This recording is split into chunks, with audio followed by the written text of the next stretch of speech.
Hello everyone, welcome to the channel. সকলোকে স্বাগতম জনাইছো মই অৰবিন্দ বৰা। আমি আজি এসএসসি জিডিৰ বিষয়ে কথা পাতিম। মই লাষ্ট এটা ভিডিঅত কৈছিলো যে আমি সেন্ট্ৰেল গভৰ্ণমেণ্টৰ যিবিলাক পৰীক্ষা হয় তাৰ বিষয়ে কথা পাতিম আৰু কোৱাৰ পিছতে কালি মই দেখিছিলো এসএসসি জিডিৰ এটা বহুত ডাঙৰ নিউজ আহিছে, বহুতে নিশ্চয় দেখিছে। তথাপি মই এবাৰ ভিডিঅটো বনাই পেলাই এবাৰ ইনফৰমেশনখিনি দিওঁ, লগতে আমি কাট অফ আৰু ৰিজাল্টক লৈ পেলাই আলোচনা কৰোঁ আৰু লগতে আমি ভৱিষ্যতেও এসএসসি জিডি বা অন্যান্য এসএসসি বেংকৰ পৰীক্ষা ৰিলেটেড ভিডিঅ'বিলাক বনাই গৈ থাকিম। আপোনালোকে আমাৰ চেনেলৰ জৰিয়তে চাব পাৰিব। এতিয়া প্ৰথম কথাটো সকলোৱে গম পায় যেটো পোষ্ট ইনক্ৰিজ হোৱাৰ কথাটো 26000 পোষ্ট ওলাইছিলে যেতিয়া নৱেম্বৰত এডভাৰটাইজমেণ্ট ওলাইছিলে জিডিৰ তেতিয়া তাৰ পিছত পৰীক্ষাও হ'ল ফেব্ৰুৱাৰীত হ'ল মাৰ্চত হ'ল পৰীক্ষা আৰু পৰীক্ষা হোৱাৰ পিছত যোৱাবাৰ যেহেতু 50000 পোষ্ট আছিল ইয়াৰ আগৰবাৰ আৰু এবাৰ 26000 বহুত কম পোষ্ট বুলি বহুতে কৈছিলে, বহুত কম বুলি ভাবিছিলে, কিন্তু অবভিয়াছলি বাঢ়াৰ চান্স থাকেই সদায়, কিন্তু ইমান বেছি বাঢ়িব বুলি ভবা নাছিলে হয়তো কোনেও। অলমষ্ট 20000 বেছি বাঢ়ি গ'ল। তো এইখিনি এটা বহুত ডাঙৰ খবৰ বা এটা ভাল খবৰ সকলোৰে কাৰণে যিসকলে পৰীক্ষা দিছিলে। এতিয়া বহুতে হয়তো এনেকুৱাও আছে যোনে আগতে যেতিয়া 26000 পোষ্ট আছিলে আৰু এক্সামত 98 100 এনেকুৱা স্ক'ৰ কৰিছিলে জেনেৰেল বা OBC WSৰ ল'ৰা ছোৱালীয়ে, যোনে ভাবিছিলে হয়তো আমি নাপাম চাকৰি কাৰণ তাতে পোষ্ট কম আছিলে 26000 আৰু 26000 পোষ্টত 90 100 পালে পোৱা সম্ভৱ নহয় যেনেকৈ ভাবিছিলে। কিন্তু এতিয়া যিহেতু পোষ্টৰ সংখ্যা বাঢ়ি গ'ল, অবভিয়াছলি কেলকুলেশ্যনবিলাক বেলেগ হ'ব। কাট অফটো আগত যিমান প্ৰেডিক্ট কৰা গৈছিলে তাতকৈ কমিব। মই কাট অফ প্ৰেডিকশ্যন কিবা এইবিলাক মোৰ চেনেলত দিয়া নাছিলোঁ, কিন্তু কেলকুলেশ্যন কৰিছিলোঁ। মই আগতেও কৈছোঁ, মোৰ ভাইটি আছে মামাৰ ল'ৰাটো, সিও পৰীক্ষা দিছে, গতিকে তাৰ বিহাফতেই মই এইবিলাক কাম আগতে কৰিছিলোঁ। এসএসসি কেনেকুৱা এক্সাম হয় কি হয় তাক বুজাবৰ কাৰণে পঢ়াবৰ কাৰণে মই এইবিলাক কৰিছিলোঁ, যদিও ভিডিঅ' মই চেনেলত দিয়া নাই। ভাবিছোঁ এতিয়াৰ পৰা দিম সকলোৱে হেল্প হোৱাকৈ। এতিয়া কাট অফ মোৰ হিচাপত মই তেতিয়াও এবাৰ এনালাইজ কৰিছিলোঁ যেতিয়া পৰীক্ষা হৈ গৈছিলে কাট অফ, তেতিয়া ভাইটি হিচাপত সি পায়নে নাপায় সেইটো চাবৰ কাৰণে এবাৰ এনালাইজ এটা কৰিছিলোঁ। EWSত সি মানে কোৱালিফাই কৰে। চ' এতিয়া আকৌ যেতিয়া পোষ্ট বাঢ়ি গ'ল আকৌ এবাৰ এনালাইজ কৰিলোঁ কেনেকুৱা হ'ব পাৰে, কিমান কম হ'ব পাৰে আগতকৈ কাট অফ, আৰু সেইটো এনালাইচিছৰ ভিত্তিত মোৰ মানে যোৱা বছৰ পোষ্ট কিমান আছিলে মই চাইছিলোঁ, তাৰ আগৰ বছৰ কিমান আছিলে চাইছিলোঁ, কিমানক ফিজিকেললৈকে মাতিছিলে যোৱাবাৰ ৰিটেন কোৱালিফাই কৰি পেলাই সেইখিনি হিচাপ লৈছিলোঁ।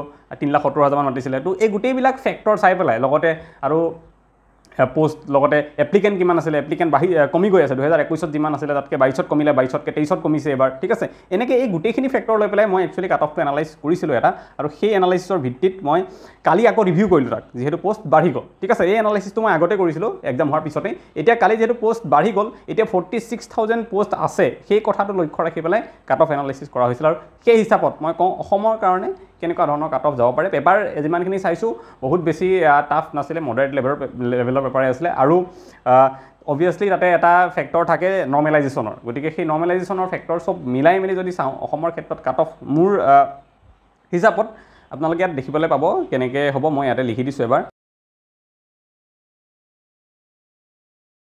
আৰু তেনেকুৱা এটা কাট অফ দেখিবলৈ পোৱাৰ চান্স আছে অসমৰ ক্ষেত্ৰত। আৰু ইয়াৰে আশে পাশে অকণমান থাকিব পাৰে, অলপমান কম বেছি হ'ব পাৰে। কম মানে মই কমাই ধৰিছোঁ, অলপ ইয়াতকৈ 2-1 বাঢ়িব পাৰে, এনেকুৱা এটা ৰেঞ্জত থাকিব। একজেক্টলিটো কোৱাটো সম্ভৱ নহয়, কিন্তু যিমানখিনি পাৰি প্ৰেডিক্ট কৰিব, যোৱা বছৰ চাই কিমানে এপ্লাই কৰিছে, কিমানক চিলেকশ্যন ল'ব, ৰেচিঅ' কিমান হ'ব চিলেকশ্যন, ঠিক আছে। যোৱাবাৰ 7.5% ৰেচিঅ'ত লৈছিলে ফিজিকেললৈকে, এবাৰ 8% ল'ম বুলি কৈছে, মানে 1:8 ৰেচিঅ'ত ল'ম বুলি কৈছে। গতিকে সেইবিলাক গোটেই বস্তুবিলাক চাই মেলি যিমানখিনি পাৰি আৰু সম্ভৱ হয় সেইখিনি এনালাইজ কৰিলে মোৰ মতে এনেকুৱা এটা হিচাপত থাকিব। এইখিনি আছিলে কাট অফক লৈ।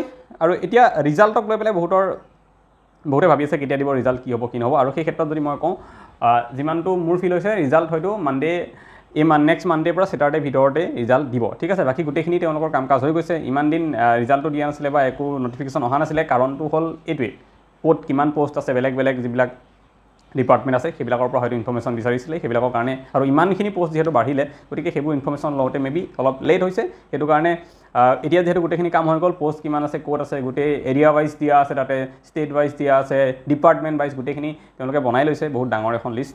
আৰু তাৰপিছত এতিয়া মোৰ অনুভৱ হৈছে যে নেক্সট উইকত মানডেটো অফ আছে, টিউজডেৰ পৰা ছেটাৰডে ভিতৰত হয়তো তেওঁলোকে ৰিজাল্ট দি দিব, ঠিক আছে। তেনেকুৱা এটা আশা আছে ৰিজাল্ট দিয়া। গতিকে সকলোৱে এৰি থাকক আৰু ফিজিকেলৰ কাৰণে প্ৰিপেৰেশ্যন সকলোৱে কৰি থাকক ভালকৈ। যিসকলৰ লাগিছে যে কোৱালিফাই হ'ব বা অলপ কম মাৰ্কছ যদিও পাইছে ইয়াত কোৱাতকৈ, তেওঁলোকেও কিন্তু প্ৰিপেৰেশ্যন কৰি থাকক ফিজিকেলৰ কাৰণে, কাৰণ কেতিয়া কি হৈ যায় একো ক'ব নোৱাৰি, ঠিক আছে। ফিজিকেলৰ প্ৰিপেৰেশ্যনটো এৰি দিব নালাগে। আৰু নিশ্চয় সকলোৱে অসম পুলিচৰ কাৰণেও এপ্লাই কৰিছে, গতিকে ফিজিকেলটো কৰি থাকিলে তাৰ কাৰণেও হেল্প হৈ যাব। আসাম পুলিচৰো জুলাই মানতেই হোৱাৰ কথাই আছে। ফিজিকেল, গতিকে তাৰ কাৰণে হেল্প হৈ যাব। ফিজিকেল চবে প্ৰেক্টিছ কৰি থাকক, এইখিনিয়ে কথা। এগেইন যদি কোনোবাই কম মাৰ্কছো আহিছে, কাৰোবাৰ কিবা বেয়াও হৈছে, টেনশ্যন ল'ব লগা একো নাই, কাৰণ 2025 যিটো এডভাৰটাইজমেণ্ট সেইটো আহিবই। 2025 এডভাৰটাইজমেণ্টটো আগষ্টৰ 27 তাৰিখে আহিব বুলি কৈছে, মানে আগষ্ট মাহতে আহিব আৰু 27 আগষ্টৰ পৰা 27 ছেপ্টেম্বৰলৈকেতো এপ্লাই হ'বই, বেছি দিন নাই। নেক্সট আহি আছে, এইবাৰ যদি কিবা কাৰণে নহয়ও নেক্সটটো আকৌ আৰম্ভ হ'বই, গতিকে সেইটোত কাৰণে এপ্লাই কৰিব পাৰিব চবেই, ঠিক আছে। এগেইন তাৰ পৰীক্ষা গৈ পেলাই আমাৰ 2024 ডিচেম্বৰত আৰু জানুৱাৰী 2025 এইখিনি সময়ত নেক্সট 2025 জিডিটোৰ কি হ'ব, এক্সামো হ'ব, ৰিটেন এক্সাম হ'বগৈ তেতিয়ালৈকে। গতিকে যদি আমি ধৰোঁ যে ডিচেম্বৰ জানুৱাৰীত যদি ৰিটেন এক্সাম হয় নেক্সট পৰীক্ষাটোৰ জিডিৰ, তেতিয়াহ'লে এতিয়াৰ পৰা আমাৰ হাতত আৰু 6-7 মাহ আছে, আৰু এই 6-7 মাহৰ ভিতৰত কেনেকৈ প্ৰিপাৰেশ্যন কৰিব লাগে, কি কৰিব লাগে, গোটেইখিনি কথা মই বুজাই দিম নেক্সট এটা ভিডিঅ'ত। আৰু এটা বা দুটা ভিডিঅ' মই জিডিক লৈ পেলাই বনাই দিম যে গোটেই প্ৰচিডিঅ'ৰটো কেনেকুৱা, কাৰণ বহুত ষ্টুডেণ্ট নতুন থাকিব, যোনে গ্ৰেজুৱেশ্যন এবাৰ পাছ কৰিছে, নতুনকৈ জিডিৰ কথা গম পাব বা পৰীক্ষাৰ কথা গম পাব, তেনেকুৱা বহুত ষ্টুডেণ্ট থাকিব। হায়াৰ ছেকেণ্ডেৰী পাছ কৰা বহুত ষ্টুডেণ্ট থাকিব, যোনে আহিব বিচাৰে, জিডিত যাব বিচাৰে, তেওঁলোকে হয়তো বহুতে গম নাপায় কেনেকৈ প্ৰচিডিঅ'ৰবিলাক কি হয়। তাৰ কাৰণে এটা ভিডিঅ' বনাম, আৰু কেনেকৈ প্ৰিপাৰেশ্যন কৰিব লাগে এই 6 মাহৰ ভিতৰত, যাতে 2025 যিটো হ'ব সেইটো যাতে এটলিষ্ট ক্ৰেক কৰিব পাৰে আপোনালোকে, তাৰ কাৰণেও এটা ষ্ট্ৰেটেজি ভিডিঅ' 6 মাহত কেনেকৈ পঢ়িব লাগে সেয়া মই লৈ আহিম, আৰু তেতিয়া আপোনালোকে চাব পাৰিব। অ'কে, গতিকে আজিলৈ ইমানেই গোটেই বিষয়টো। আকৌ এটা নেক্সট ভিডিঅ'ত সোনকালে লগ পাম। Thank you. এবাৰ কৈ দিওঁ, আমি যিটো মক টেষ্ট লঞ্চ কৰিছিলোঁ অলপ দিন আগতে, সেই মক টেষ্টটোত কি পাব, কি ফিচাৰ আছে ইয়াত আপোনালোকে দেখিবলৈ পাইছে। প্ৰথম কথা হ'ল, এই মক টেষ্টটো ADAR কাৰণে বনোৱা হৈছে, গ্ৰেড 3, গ্ৰেড 4, আৰু লগতে আছাম পুলিচৰ কনষ্টেবল বা ছাব ইনস্পেক্টৰৰ কাৰণে যোনে প্ৰিপেয়াৰ কৰিছে তেওঁলোকেও দিব পাৰিব। দেখা পাইছে কি ফিচাৰ আছে মক টেষ্টটোত। According to the last year ADAR pattern, যোৱাবাৰ ADAR পেপাৰখন যেনেকুৱা আছিলে গ্ৰেড 3, আমি সেই হিচাপত গোটেই এই মক টেষ্ট কেইটা বনাইছোঁ। টোটেল 4টা মক টেষ্ট আমি ইয়াতে বনাইছোঁ। আৰু কি পাব, মক টেষ্ট কেইটা আপোনালোকে PDF ফৰ্মেটত পাব। আৰু ADAR পেটাৰ্ণত যে বনোৱা বুলি কৈছোঁ, তাৰ মানে ADARত যোৱাবাৰ মেথছ 20টা আহিছিলে, আমিও এটা 20টা দিছোঁ প্ৰতিটো মক টেষ্টত। মেথছ ইংলিছ 20টা আহিছিলে, আমিও 20টা দিছোঁ। তাতে ইংলিছৰ ভিতৰত ৰিডিং কম্প্ৰিহেনশ্যন 10টা আহিছিলে, এটা ৰিডিং কম্প্ৰিহেনশ্যন এটা পেছেজ দিয়া আছিলে। তো আমিও তেনেকৈ প্ৰতিটো মক টেষ্টত এটা পেছেজ দিছোঁ ৰিডিং কম্প্ৰিহেনশ্যন, যাতে প্ৰেক্টিছ কৰিব পাৰে ষ্টুডেণ্টে। আৰু ৰিজনিং 10 আহিছিলে, আমি দিছোঁ। GK 50 আহিছিলে, 50 দিছোঁ। লগতে হিষ্ট্ৰী বা যিমান আহিছিলে GK ভিতৰত আমি সিমানটা কুৱেশ্যনেই দিছোঁ, যেনেকুৱা লেভেলৰ আহিছিলে তেনেকুৱা লেভেলৰ দিছোঁ। গতিকে ADAR দিয়াৰ আগতে যদি একদম ADAR নিচিনা পৰীক্ষা দি চাব বিচাৰে, ADARত কেনেকুৱা হ'ব পেপাৰখন একজেক্টলি তেনেকুৱা যদি চাব বিচাৰে, তাৰ এটা ৰেপ্লিকা ইয়াতে দেখাব আমাৰ মক টেষ্ট কেইটাত। 4টা মক টেষ্ট আছে এনেকুৱা, ঠিক আছে। প্ৰতিটো মক টেষ্টত 100টাকৈ কুৱেশ্যন আছে।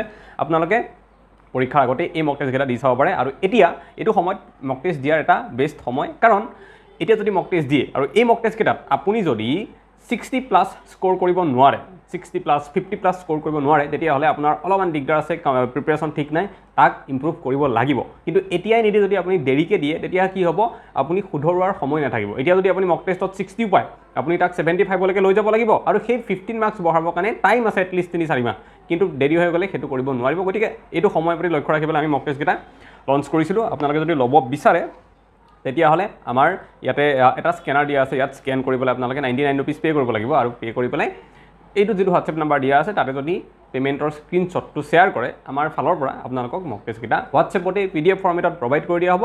আৰু মক টেষ্টকেইটাৰ আপোনালোকৰ এনচাৰ কিউ একদম লাষ্টত PDFটোত দিয়া থাকিব। গোটেই 4টা মক টেষ্ট একেটা PDFতে থাকিব, লাইনকৈ এফালৰ পৰা পাই যাব। 61 পেজ মানৰ PDFটো হ'ব, তাতে গোটেইখিনি আপোনালোকে পাই যাব। তো এইটো আছিলে প্ৰচেছ মক টেষ্টৰ বিষয়ে।